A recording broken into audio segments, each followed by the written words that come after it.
నమస్కారం. మనతో పాటు పొలిటికల్ అనలిస్ట్ చింతా రాజశేఖర్ గారు ఉన్నారు. ఇటీవల ఆంధ్రప్రదేశ్లో 4th ఫేజ్లో పోలింగ్ గడిచిపోయింది. తర్వాత జరుగుతున్నట్టు కొన్ని సంఘటనలు చూస్తూ ఉన్నాం. కొన్ని ప్లేసెస్లో మాచర్లు అయితే ఏంటి, తాడిపత్రి అయితే ఏంటి, దాడులు, ప్రతి దాడులు, ఆంధ్రప్రదేశ్కి సంబంధించిన పలు రాజకీయ అంశాల మీద వారితో మాట్లాడారు. సార్ నమస్కారం. పోలింగ్ కంటే ముందు పోలింగ్ రోజు అంటే వేరు, పోలింగ్ తర్వాత కూడా జరుగుతున్నటువంటి అల్లర్లు ఎలా చూస్తారు సార్? పోలింగ్ రోజు కూడా ఏం జరగలేదు. పోలింగ్ తర్వాత అల్లర్లకి ఏ పార్టీ వాళ్ళ పార్టీ కారణాలు చెప్పుకుంటాయి. అధికార పార్టీ ఏం చెప్తుంది? అధికార పార్టీకి ఓటేశారని విపక్ష పార్టీ వచ్చి అధికార పార్టీకి ఓటేసిన వారి మీద దాడి చేస్తుందని చెప్తుంది. అదే దాని రివర్స్లో విపక్ష పార్టీలు చెప్తున్నాయి. దాని మీద సిట్ ఇన్ విచారణకి ఎలక్షన్ కమిషన్ ఆదేశించింది. ఆ విజువల్స్ తీసిన తర్వాత ఎవరు దోషులైనా దోషులే, ఎవరు దోషులైనా దోషులే, ఏ పార్టీకి చెందిన వాళ్ళైనా సరే, ఆ దాడులు చేసిన వాళ్ళు ఎవరైనా సరే శిక్షార్హులే, దోషులే. దాని గురించి పెద్ద చర్చ అనవసరం.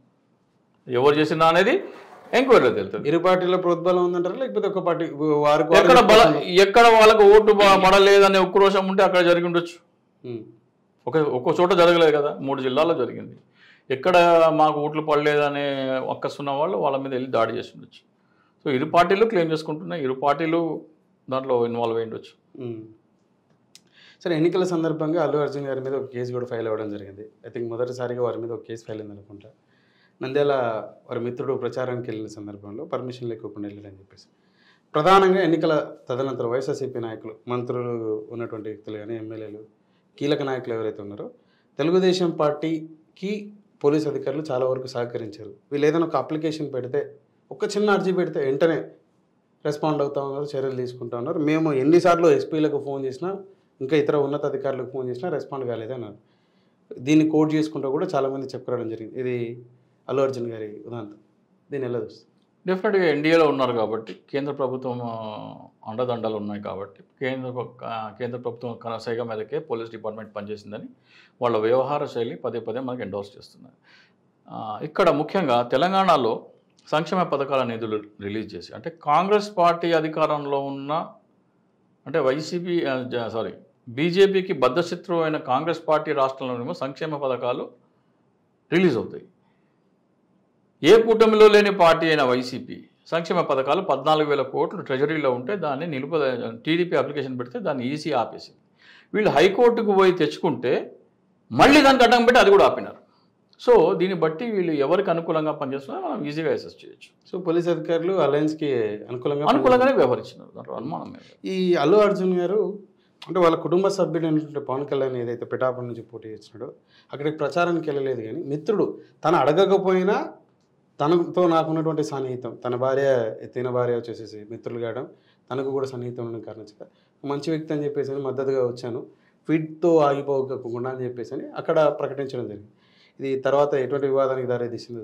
వారి కుటుంబ సభ్యుడు పోటీలో ఉన్నప్పటికీ తనకు ప్రచారం వెళ్ళకపోక కూడా ఒక మిత్రుడికి వెళ్ళడాన్ని ఎలా వస్తుంది? ఖచ్చితంగా ఎవరి ఇష్టం వాళ్ళది. చిరంజీవి కాంగ్రెస్ పార్టీ పెట్టినప్పుడు పవన్ కళ్యాణ్ చిరంజీవి కాంగ్రెస్లో ఉన్నప్పుడు పవన్ కళ్యాణ్ జనసేన పెడితే నాగబాబు ఏమన్నాడు? పవన్ కళ్యాణ్ వ్యతిరేకించాడు. మా సొంత అన్నదమ్ములు అయినప్పటికీ మేము ఆయనతో విభేదిస్తున్నామన్నారు. కాంగ్రెస్ పార్టీది అధికారం అన్నారు. చంద్రబాబు నాయుడు ట్రాప్లో పట్టాడు, పవన్ కళ్యాణ్ కొంచెం జాగ్రత్తగా ఉండాలని చిరంజీవి అన్నారు. సో ఒక కుటుంబ సభ్యుల్లో 3 అన్నదమ్ముల్లో ఒకళ్ళు ఒకవైపు ఉండి ఇంకో 2 ఒకవైపు ఉన్నప్పుడు లేని అభ్యంతరం ఈ రోజున ఆ సొంత బ్లడ్ కానప్పటికీ, కుటుంబ సభ్యులైనప్పటికీ మెనలుడు ఒక పార్టీకి ఇంకో పార్టీకి పక్కన ప్రచారానికి కాదు సంఘీభావం చెప్పడానికి వెళ్తే తప్పేముంది? సంఘీభావం లేదు, ఓటేమని చెప్పేసి అడిగాడు. అవును, రవి గారికి. అవును. అంశం ఏంటంటే మెగా కుటుంబానికి సంబంధించిన ప్రతి హీరో కానీ లేకపోతే వాళ్ళ కుటుంబ సభ్యులు వారు ఎవరైనా కొందరైతే అక్కడికి వెళ్ళారు, ప్రత్యక్షంగా ప్రచారంలో పాల్గొన్నారు. ఇంక్లూడింగ్ ఈ అల్లు అర్జున్ గారికి సంబంధించినటువంటి వాళ్ళ నాన్న, వాళ్ళ అత్త, ఏదైతే చిరంజీవి గారి భార్య ఉన్నారో వారు కూడా వెళ్ళడం జరిగింది. కానీ వీరు మెగా కుటుంబం అంతా ఎన్డీఏ కూటమితో, చిరంజీవి గారు కూడా వెళ్ళకపోయినప్పటికీ ఒక వీడియో రిలీజ్ చేయడం జరిగింది. మోదీ గారు, చంద్రబాబు గారి అవసరం ఆంధ్రప్రదేశ్కి చాలా ఉంది, పవన్ కళ్యాణ్ ప్రజల కోసం పరితాపించే వ్యక్తి అని చెప్పేసి వీడియో రిలీజ్ చేయడం, ఇతరత్ర కుటుంబ సభ్యులు అక్కడికి వెళ్ళి ప్రచారం చేయడం. ఒక్క అల్లు అర్జున్ మాత్రమే విభేదించి వైసీపీ అభ్యర్థికి మద్దతు తెలపడంతో వైసీపీకి మద్దతు తెలిపారు అని చెప్పేసి అంటాను. 2014లో అదే కదా, కాంగ్రెస్ చిరంజీవితో అందరూ, ఈ కుటుంబ సభ్యులందరూ చిరంజీవితో ఉన్నారు, పవన్ కళ్యాణ్ ఒకటే జనసేన పార్టీ పెట్టాడు. సేమ్ సినారియో, పార్టీ కూడా పెట్టలేదు ఆయన. సో ఆయన తప్పుగా చూడటం ఎట్లయితుంది? సో అల్లు అర్జున్ వైసీపీతో ఉన్నాడని చెప్పేసి భావించవచ్చా ఆ సంఘటన? వైసీపీ అభ్యర్థికి మద్దతు తెలిపాడు. వైసీపీ పార్టీకి మద్దతు తెలిపినట్టు భావించవచ్చా? వైసీపీ అభ్యర్థికి మద్దతు తెలిపినట్టు భావించారు. పార్టీకి మద్దతు తెలిపినట్టు పవన్ కళ్యాణ్ చిరంజీవి కూడా పిఠాపురంలో పవన్ కళ్యాణ్ గెలిపించండి అని కానీ జనసేన గెలిపించండి అనలేదు. పిఠాపురంలో ఆయన రైతులకి ఆత్మహత్య చేసుకున్న రైతులకి డబ్బులు ఇచ్చారని, చాలా డబ్బులు దానం చేస్తున్నారని, ఆయన కష్టార్జితం పంచిపెడుతున్నారని నానా అబద్ధాలన్నీ చెప్పినారు. దాంట్లో అసత్య దూరాలు, పచ్చి అబద్ధాలు చెప్పినాడు. పచ్చి అబద్ధాలు ఎట్లా నేను చెప్తా. పవన్ కళ్యాణ్ క్రియాశీలక సభ్యత్వం ఒకటి తీసుకొచ్చినాడు. మీరు 500 కట్టండి, నా కష్టార్జితం 1500తో మీకు ఒక ప్రమాద బీమా చెల్లిస్తా అన్నాడు. ఇది 175 నియోజకవర్గాలలో ఆ నియోజకవర్గ ప్రతి ఇన్ఛార్జ్ మాట్లాడిన వీడియో ఆధారాలు ఉన్నాయి. మీరు 500 చెల్లిస్తే పవన్ కళ్యాణ్ 1500 జోడించి మీకు ప్రీమియం కడతారండి. ఆ 5 లక్షల ప్రమాద బీమా మీ ఫోన్పేలో చూసుకుంటే 249 రూపాయలు. మీరు పోస్ట్ ఆఫీస్కి వెళ్తే 299 రూపాయలకి 10 లక్షల ప్రమాద బీమా డబల్. ఈయన 2000 కట్టి ఏ ఇన్సూరెన్స్ కంపెనీకి కట్టినాడో మనకైతే అర్థం కాదు. గూగుల్ పేలో ఉన్న పేటీఎంలో 160 రూపాయలకేనంట 5 లక్షల ప్రమాద బీమా. మరి పవన్ కళ్యాణ్ ఈ 500కి తన 1500 జోడించినాడా, ఈ 500లో ఏమన్నా మిగుల్చుకున్నాడా అనేది చిరంజీవి గారు చెప్పాలి. అట్లాగే 12 లక్షల మంది 3 సంవత్సరాల పాటు ఈ క్రియాశీలక మీ ఛానల్ ఇంటర్వ్యూలో కూడా జనసేన పార్టీకి చెందిన అధికార ప్రతినిధి మీరు ఇదే ప్రశ్న సంధిస్తే కార్యకర్త చెల్లించే 500కి అంతకంటే చాలా ఎక్కువ పవన్ కళ్యాణ్ గారు కూడా జోడించి ప్రీమియం కడుతున్నారని చెప్పిన రికార్డు కూడా ఉంది.